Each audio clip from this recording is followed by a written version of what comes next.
सभी को मेरा प्रणाम।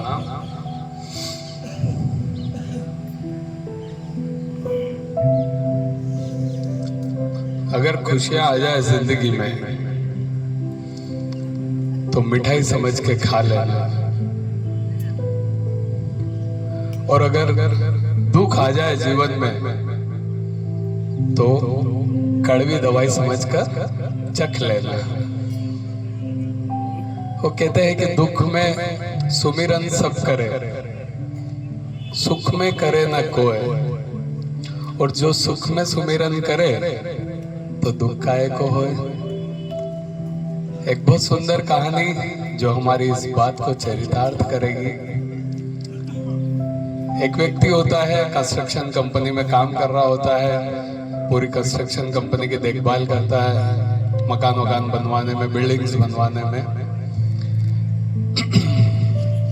एक बार वो बिल्डिंग पे काम कर रहा होता है और उसके एक मित्र का फोन आता है कि यार तुझसे काम था, तुझसे ऐसे मिलना था, बहुत दिन हो गए, बात करना थी।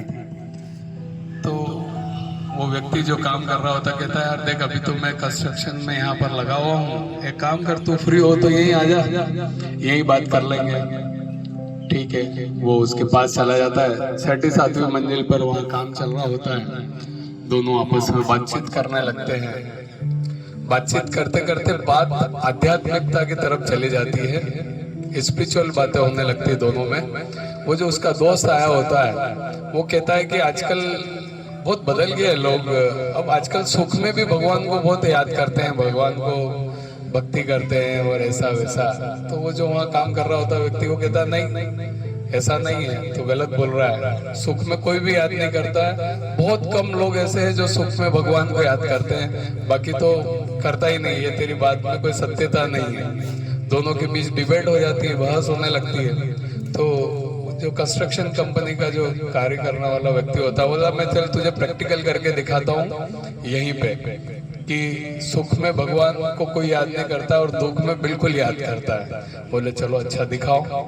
वो जहाँ खड़े होते हैं वहाँ नीचे देखते एक मजदूर काम कर रहा होता है। तो वो व्यक्ति क्या करता है, अपने पर्स से 10 रुपए का एक नोट निकालता है और बिल्कुल उस मजदूर के सामने जहाँ वो नीचे काम कर रहा होता है उसके सामने आकर वो नोट गिरता है। मजदूर चुपचाप से वो 10 रुपए उठा लेता है, जेब में रख लेता है और वापस अपने काम में लग जाता है, कहीं भी नहीं देखता है इधर उधर।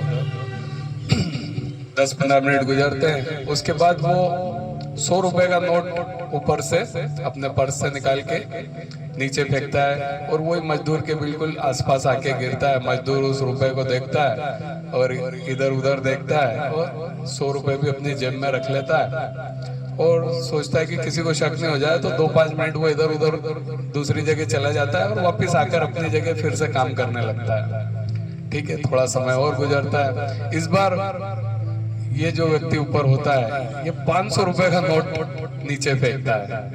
500 रुपए का नोट जैसे मजदूर के सामने गिरता है, मजदूर इधर उधर देखता है, फट से नोट रखता है और वापस वो इधर उधर चला जाता है कि यार किसी को शक नहीं हो,